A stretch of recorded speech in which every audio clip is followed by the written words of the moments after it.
네, 여러분 안녕하십니까? 유라에게 시간이 돌아왔습니다. 네, 오늘 또 방금까지 사역을 하다가 지금 바로 그냥 방송실 들어와서 방송을 켰는데요.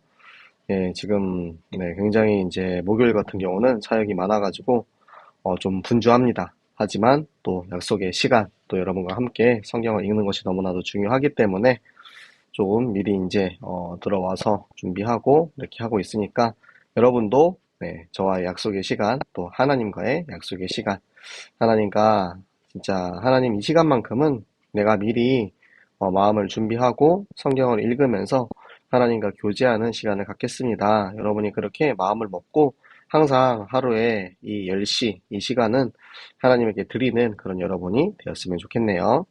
자, 우리 같이 오늘의 말씀, 오늘의 말씀 같이 읽도록 하겠습니다. 자, 오늘은 누가복음 20장의 말씀을 같이 읽도록 하겠습니다. 하루는 예수께서 성전에서 백성을 가르치시며 복음을 전하실세 대제사장들과 서기관들이 장로들과 함께 가까이 와서 말하여 이르되 당신이 무슨 권위로 이런 일을 하는지 이 권위를 준 이가 누구인지 우리에게 말하라.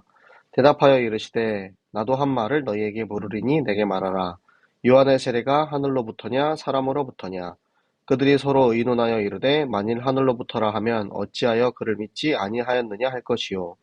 만일 사람으로부터라 하면 백성이 요한을 선지자로 인정하니 그들이 다 우리를 돌로 칠 것이라 하고 대답하되 어디로부터인지 알지 못하노라 하니 예수께서 이르시되 나도 무슨 권위로 이런 일을 하는지 너희에게 이르지 아니하리라 하시니라. 그가 또 비유로 이 백성에게 말씀하시기로 시작하시니라. 한 사람이 포도원을 만들어 농부들에게 새로 주고 타국에 가서 오래 있다가 때가 이름에 포도원 소출 얼마를 바치게 하려고 한 종을 농부들에게 보내니 농부들이 종을 몹시 때리고 거저 보내었거늘 다시 다른 종을 보내니 그도 몹시 때리고 능욕하여 거저 보내었거늘 다시 세 번째 종을 보내니 이 종도 상하게 하고 내쫓은지라. 포도원 주인이 이르되 어찌할까 내 사랑하는 아들을 보내리니 그들이 혹 그는 존대하리라 하였더니 농부들이 그를 보고 서로 의논하여 이르되 이는 상속자니 죽이고 그 유산을 우리의 것으로 만들자 하고 포도원 밖에 내쫓아 죽였느니라. 그런즉 포도원 주인이 이 사람들을 어떻게 하겠느냐. 와서 그 농부들을 진멸하고 포도원을 다른 사람들에게 주리라 하시니 사람들이 듣고 이르되 그렇게 되지 말아지어다 하거늘 그들을 보시며 이르시되 그러면 기록된 바 건축자들의 버린 돌이 모퉁이들의 머릿돌이 되었느니라 함이 없짐이냐. 무릇 이 돌 위에 떨어지는 자는 깨어지겠고 이 돌이 사람 위에 떨어지면 그를 가루로 만들어 흩으니라 하시니라. 서기관들과 대제사장들이 예수의 이 비유는 자기들을 가리켜 말씀하심인 줄 알고 즉시 잡고자 하되 백성을 두려워하더라. 이에 그들이 엿보다가 예수를 총독의 다스림과 권세 아래에 넘기려 하여 정탐들을 보내어 그들로 스스로 의인인 체하며 예수의 말을 책잡게 하니 그들이 물어 이르되 선생님이여 우리가 아노니 당신은 바로 말씀하시고 가르치시며 사람을 외모로 취하지 아니하시고 오직 진리로서 하나님의 도를 가르치시나이다. 우리가 가이사에게 세를 바치는 것이 옳으니까 옳지 않으니까 하니 예수께서 그 관계를 아시고 이르시되 데나리온 하나를 내게 보이라. 누구의 형상과 글이 여기 있느냐. 대답하되 가이사의 것이니이다. 이르시되 그런즉 가이사의 것은 가이사에게 하나님의 것은 하나님께 바치라 하시니 그들이 백성 앞에서 그의 말을 능히 책잡지 못하고 그의 대답을 놀랍게 여겨 침묵하니라. 부활이 없다고 주장하는 사두개인 중 어떤 이들이 와서 물어 이르되 선생님이여 모세가 우리에게 써주기를 만일 어떤 사람의 형이 아내를 두고 자식이 없이 죽으면 동생이 그 아내를 취하여 형을 위하여 상속자를 세울지니라 하였나이다. 그런데 칠형제가 있었는데 마지가 아내를 취하였다가 그 자식이 죽고 죄송합니다. 이게 연결이 갑자기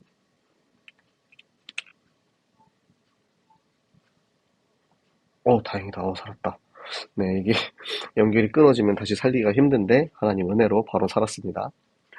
그런데 칠형제가 있었는데 마지가 아내를 취하였다가 자식이 없이 죽고 그 둘째와 셋째가 그를 취하고 일곱이 다 그와 같이 자식이 없어 죽고 그 후에 여자도 죽었나이다. 일곱이 다 그를 아내로 취하였으니 부활 때에 그 중에 누구의 아내가 되리이까? 예수께서 이르시되 이 세상의 자녀들은 장가도 가고 시집도 가되 저 세상과 및 죽은 자 가운데서 부활함을 얻기에 합당히 어김을 받은 자들은 장가가고 시집가는 일이 없으며 그들은 다시 죽을 수도 없나니 이는 천사와 동등이요 부활의 자녀로서 하나님의 자녀임이라. 죽은 자가 살아난다는 것은 모세도 가시나무 떨기에 관한 글에서 주를 아브라함의 하나님이요 이삭의 하나님이요 야곱의 하나님이라 칭하였나니, 하나님은 죽은 자의 하나님이 아니요 살아있는 자의 하나님이시니라. 하나님에게는 모든 사람이 살았느니라 하시니, 서기관 중 어떤 이들이 말하되 선생님 잘 말씀하셨나이다 하니, 그들은 아무것도 감히 더 물을 수 없음이더라. 예수께서 그들에게 이르시되 사람들이 어찌하여 그리스도를 다윗의 자손이라 하느냐. 시편에 다윗이 친히 말하였으되 주께서 내 주께 이르시되 내가 내 원수를 내 발등상으로 삼을 때까지 내 우편에 앉았으라 하셨도다 하였느니라. 그런즉 다윗이 그리스도를 주라 칭하였으니 어찌 그의 자손이 되겠느냐 하시니라. 모든 백성이 들을 때에 예수께서 그 제자들에게 이르시되 긴 옷을 입고 다니는 것을 원하며 시장에서 문안받는 것과 회당의 높은 자리와 잔치의 윗자리를 좋아하는 서기관들을 삼가라. 그들은 과부의 가산을 살피며 외식으로 길게 기도하니 그들이 더 엄중한 심판을 받으리라 하시니라. 아멘. 자, 누가복음 20장.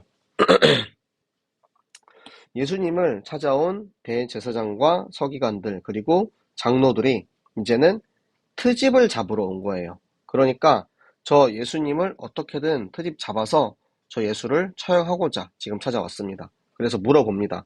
당신이 뭔데 무슨 권위로 이 일을 하고 있냐? 그러니까 이 예수님을 신성모독으로, 네가 만약에 나는 하나님이다, 나는 하나님의 아들이다 라고 이야기하면은 네가 뭔데? 라고 이제 신성모독으로 잡으려고 이렇게 질문을 하고 있어요. 그런데 예수님께서는 오히려 역으로 이제 질문을 하셔가지고 이 신성모독의 이 함정을 빠져나오시는데, 무슨 질문을 하시냐? 요한의 세례가 하늘로부터냐 사람으로부터냐라고 물으십니다. 그러니까 이 흉계를 꾸미는 이들이 이제 어떻게든 이 질문에서 빠져나가기 위해서 이야기를 하는 거예요. 만약에 요한의 세례가 하늘로부터다, 그러면 하나님이 주신 세례라고 했는데 왜 너네는 믿지 않았냐? 그러니까 지금 저 백성들은 그 요한의 세례를 받고 회개하고 돌아왔는데, 지금 저 기득권층, 저 바리새인들과 서기관들, 저 사람들은 그 회개의 세례를 받지 않았거든요. 그러니까 네가 만약에 너희가 하늘로부터 받은 것이다라고 인정을 하면 왜 너네는 그 세례를 받지 않았냐? 왜 믿지 않았냐? 라고 하는 것이고, 만약에 아니 저거는 사람으로부터 온 거라서 우리는 안 받았는데요 라고 하면은, 그 수많은 사람들이 요한을 선지자로 인정하고 있는데 너네가 인정 안 한다. 제사장들이 인정을 안 해? 그러면은 그 요한을 추종하는 세력들이 혹시라도 우리를 칠까 두려워서, 그러니까 하나님보다는 사람을 더 두려워하는 모습을 볼 수 있죠. 그러니까 대답하기가 너무 애매해서 우리는 모른다 라고 이야기하는 거예요. 그러니까 그래? 그러면 나도 무슨 권위로 이 일을 하는지 이야기해주지 않겠다 라고 하는 거예요. 그리고 나서는 이제 비유로 백성에게 말씀을 하십니다. 하나님께서 세상을 만들고 이제 이스라엘에게 이 땅을 맡기셨죠.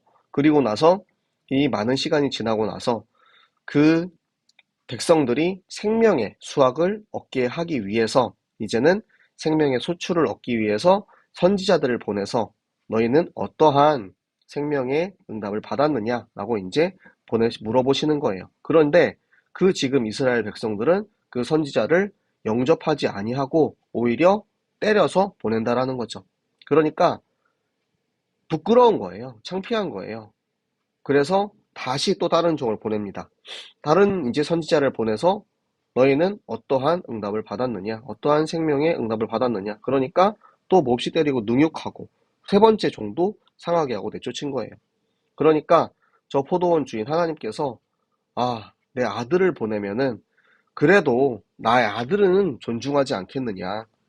선지자들을 아무리 보내도 저 지금 이스라엘 민족들이 그 선지자를 영접하지 않고 그의 입에서 나오는 권면의 말, 그의 입에서 나오는 회개하고 돌아오라는 그 말을 듣지 않기 때문에 결국에는 아들 예수 그리스도를 보낼 수밖에 없었던 그 하나님의 마음을 이야기해주고 계시는 것입니다.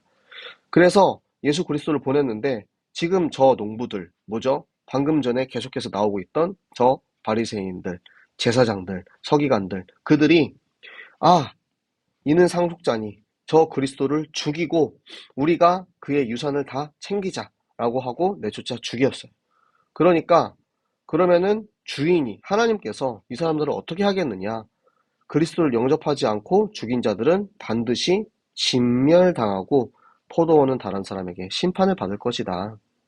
그 사람들이 듣고 우리는 그렇게 하면 안 되겠구나 라고 생각을 하는 거예요. 그들을 보시면서 저 버림받은 예수 그리스도, 건축자들이 버린 돌이 모퉁이의 머릿돌이 되었다. 그러니까 건물을 지을 때 머릿돌은 시작이 되는 가장 중요하고 균형을 잡는 돌입니다. 이 버림받은 예수 그리스도가 모든 생명의 참 시작이 되었다.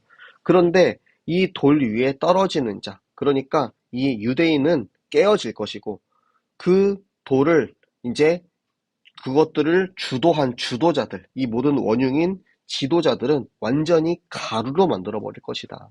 유대인들은 깨어지지만 그것을 이제 주동한 주동자들은 완전히 박살을 내가지고 끝장내겠다라고 하시는 거예요. 그러니까 이 제사장들이 이 이야기를 들으면서 자기들 가르쳐 하시는 마음인 줄 알고 마음에 찔려가지고 저놈을 잡아 죽이자 하는데 그 죽일 수 없는 거예요. 왜? 백성들이 저 예수님의 말씀을 사모하고 따르고 있기 때문에 혹시라도 죽이려고 하면은 자기들한테 명분이 필요한 거죠. 근데 명분이 아직 안 생겼기 때문에 죽이지 못하고 있는 것입니다. 그래서 그들이 이제 몰래 또 이제 엿보다가 예수님이 저 총독에게, 그러니까 로마에서 파송한 총독에게 넘기자. 우리는 아직 지금 명분도 없고 힘이 없어. 그러니까 저 세상의 권력에 의지해서 저 총독에게 넘겨버리자 해가지고 예수의 말을 어떻게든 책잡으려고, 트집을 어떻게 잡으려고 나는 의인인 척하면서 선생님이요 하면서 존중하면서 막 이렇게 이야기를 하고 그러면 당시에 이제 로마 사람과 이스라엘, 그러니까 로마의 지금 속국이었기 때문에 로마와 저 이스라엘의 관계를 교묘하게 이용하는 논란이 있었던 질문을 합니다.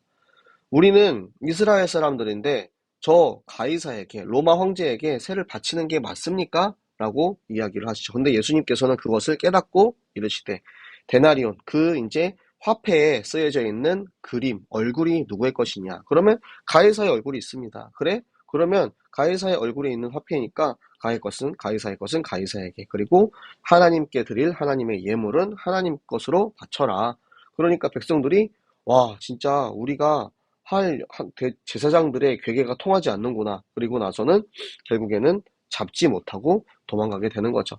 그리고 또 이제 부활이 없다고 주장하는 사두개인입니다. 사두개인들은 예수 그리스도의 부활, 죽은 자의 부활을 인정하지 않는 사람이었어요. 그렇기 때문에 이 부활에 대해서 이 안티 부활에 질문을 하는 거죠.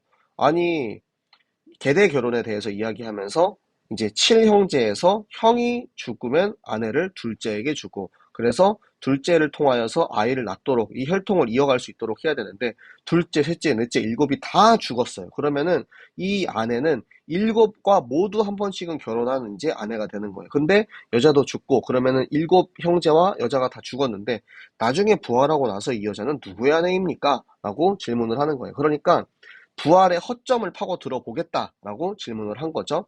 그런데 예수님께서는 그 질문을 들으시고 이 세상에서는 장가도 가고 시집도 가지만 이 부활한 우리들은, 그러니까 예수 그리스도 다시 오시는 그때에 우리가 부활의 육체를 가지고 태어나는데 그때에는 누가 누구의 아내가 아니고 누가 누구의 남편도 아니고 우리는 그냥 하나님의 자녀, 그리고 천사와도 같은 그런 존재이다. 동등하다. 그렇기 때문에 너희는 그리스도 부활에 동참한 하나님의 자녀일 뿐이지 누가 누구의 아내고 누가 누구의 남편이고 이거는 전혀 중요하지 않다라는 거예요.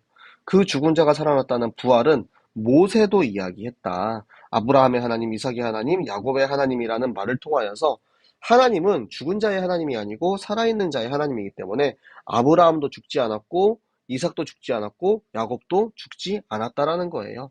죽지 않고 잔다라고 표현을 하시죠. 왜?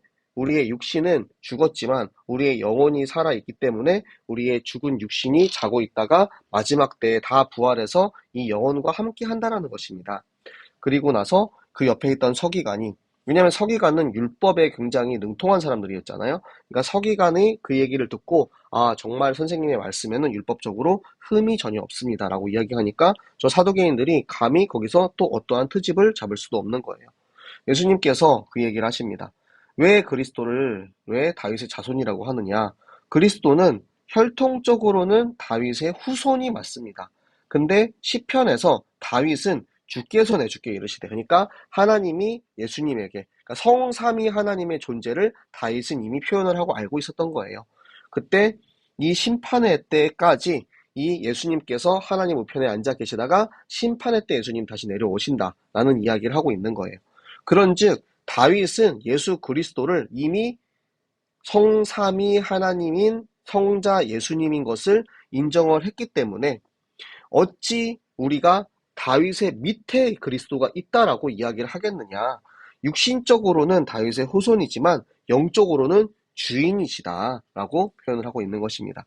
그래서 백성들이 그 얘기를 듣고 지금 저 기노 시장에서 문안받는 것, 높은 자리에 앉기 좋아하는 저 교만함과 섬김받기 원하는 저 제사장들, 저 바리새인들, 저들을 삼가라. 저들은 뒤에서는 과부의 이제 재산들을 어떻게든 뺏어가지고 자기 것으로 만들기 위한 그런 죄를 지으면서 앞에서는 되게 거룩한 척하는, 경건한 척하는 그런 이제 사람들이다. 그러니까 그들은 반드시 심판받을 것이다. 저 사람들의 말을 듣고 저 사람들에게 속아가지고 저 사람들처럼 되지 말아라. 너희는 내 자녀로, 내 제자로 부활의 믿음을 가진 하나님의 자녀로 살아라 라고 이야기를 해주고 계십니다. 오늘의 말씀이 어렵지는 않아요. 그러니까 우리가 보면서 해석이 안 되는 부분은 별로 없을 거예요. 그런데 이 문맥이나 내용들이 정리가 조금 안 되는 그런 부분들이 있었을 거예요. 그래서 왜 예수님이 이 비유를 드셨는지, 이 비유를 들기 전에 어떤 상황이 있었는지, 이 상황에 대해서 예수님이 풀어주시기 위해 든 이 비유와 이 상황들이 어떻게 전개되어 가는지 여러분이 하나씩 하나씩 이해하면서 듣다 보면 결국에는 예수님께서는 우리에게 부활의 믿음을 가진 제자로 살아라. 그렇기 때문에 우리에게 이 말씀을 풀어주셨구나 라는 부분들을 여러분이 깨닫고 여러분 오늘도 이 말씀 붙잡고 함께 같이 기도하도록 하겠습니다. 이 시간 우리 기도하실 때 하나님, 오늘도 우리에게 주신 이 말씀 가지고 하나님, 내가 정말 하나님의 보내신 예수 그리스도 성자 예수님, 그 예수님을 우리가 존중하고 인정하며 그 예수님을 통하여서 우리에게까지 오신 이 복음을 통하여 부활의 믿음을 가진 하나님의 자녀로 살게 하여 주시옵소서. 세상 사람들이 다 예수님을 버릴지라도 우리는 끝까지 예수님을 버리지 않고 예수님으로부터 우리에게 임한 이 생명의 복음, 아브라함과 다윗의 자손 예수 그리스도의 계보, 우리가 그 계보를 이어가는 이 부활의 증인으로서 지금 저 현장에, 저 세상에 아직도 이 복음 들어보지 못하고 죽어가는 저들에게 정확한 그리스도의 복음을 증거하는 증인으로 세워지는 말씀의 힘을 가진 영역이 충만한 제자 되게 하여 주시옵소서. 그래서 말씀을 들었을 때 말씀이 이해되어지고 깨달아져서 정말 예수님께서 이 모든 건축자들의 버린 돌이 모퉁이의 머릿돌이 됐다라는 그 이야기처럼 우리의 모든 지식의 근본이 되시고 지혜의 근본이 되시는 예수님께서 우리에게 주신 이 말씀이 나의 삶의 기준이 될 수 있도록 나를 인도하여 주시고 예수님의 말씀을 전하고 예수님의 말씀을 읽을 수 있고 또 이 시간도 우리가 함께 깨어서 말씀을 읽고 묵상할 수 있는 체력과 건강과 말씀 전하는 축복을 우리에게 허락하여 주시옵소서. 하나님, 우리가 하나님의 일을 하는 데 있어서 절대 남의 것을 착취하거나 뺏는 그런 불법적인 일을 하는 것이 아니고 정말 하나님이 우리에게 주신 경제의 축복을 받아서 아직도 이 복음을 알지 못하고 듣지 못하고 누리지 못하는 이들을 위해서 우리의 경제를 아낌없이 사용할 수 있는 빛의 경제 누리는 증인, 우리 모든 산업인들과 중직자, 렘넌트, 청년 되게 하여 주시옵소서. 그래서 우리가 하나님의 것을 하나님께 바칠 때 아낌없이 드릴 수 있는 믿음을 허락하시고 이 일을 위해서 함께 모여서 기도하고 함께 모여서 성경 읽고 있는 우리 모든 전 교인이 전도 캠프의 축복을 마음껏 누리게 하여 주시옵소서. 우리에게 주신 이 말씀, 우리 오늘 또 삼원을 붙잡고 우리 오력을 놓고 함께 같이 기도하도록 하겠습니다. 살아계신 하나님 아버지 감사합니다. 하나님, 오늘도 우리를 말씀으로 인도하시고 함께 말씀 읽고 말씀을 통하여서 우리를 깨닫게 하시는 하나님 감사합니다. 하나님께서 우리를 위해서 이 땅에 보내신 예수 그리스도, 그 그리스도의 뜻과 그리스도의 마음을 우리가 깨달아 정말 부활하신 그리스도가 나를 위해서 이 땅에 오셨음을, 우리는 그 그리스도의 제자임을 깨닫고 정말 저 죽음 가운데 살아나신 그리스도와 함께 죽고 함께 부활하는 그 부활의 축복을 누리는 모든 하나님의 자녀 되게 하여 주시옵소서. 하나님, 그래서 내 안에 살아계시는 그리스도의 힘에 의지해서 내게 주시는 이 영역을 가지고 현장에 죽어가는 사람들에게 이 영적인 힘을 전달하게 하시고, 하나님, 우리가 정말 하나님께서 우리에게 주시는 말씀이 이해되어지고 깨달아지고 그 말씀이 내 안에 정말 나의 지식의 근본이 되어서 하나님, 모든 일의 근본인 예수 그리스도, 그 그리스도의 은혜와 축복을 가지고 나도 죽어가는 사람들을 살릴 수 있는 성령의 지혜와 지식이 넘쳐나는 우리 모든 렘넌트들과 중직자 되게 하여 주시옵소서. 그래서 나를 인도하실 때 하나님, 내가 정말 하나님의 말씀을 따라갈 수 있는 건강과 체력을 허락하사 그 말씀 따라 죽어가는 현장에 우리를 파송하셨사오니, 하나님, 그 현장을 향해 나아가서 이제는 나도 복음 전하고 그 현장을, 정말 죽어가는 현장을 살릴 수 있는 체력과 건강을 누리게 하여 주시옵소서. 하나님, 그 현장에 지금도 이 말씀 들어보지 못하고 죽어가는 사람들이 너무나도 많이 있습니다.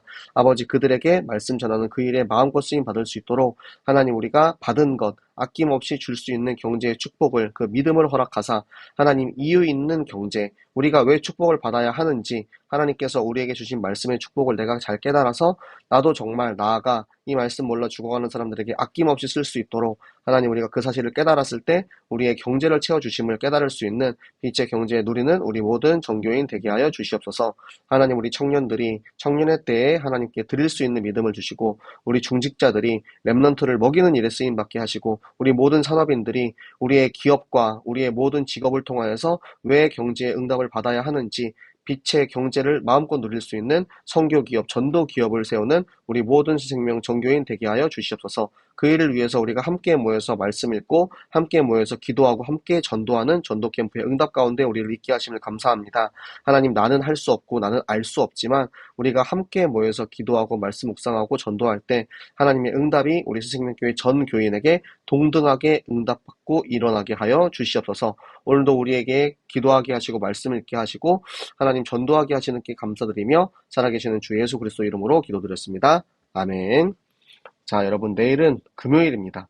사실 금요일에 정말 많은 고민이 있어요. 금요일 날 너무 바쁘다 보니까 또 제가 이제 찬양 인도도 해야 되다 보니까 금요일 날 유라익 성경을 하루 쉬어야 되지 않나라는 많은 이제 고민이 있는데, 하루 한 장 성경 읽기. 제가 주말에도 지금 안 하고 있는데 금요일까지 빠지면은 일주일에 4번밖에 안 하잖아요. 그래가지고 어떻게든 제가 힘을 내가지고 금요일날 11시에 또 성경 읽기를 해보도록 할 테니까 여러분들도 이 마음을 저와 같이 공유하시고 같이 성경 읽기에 동참하는 여러분들 되시기를 부탁을 드립니다. 그럼 내일 또 만나요. 안녕.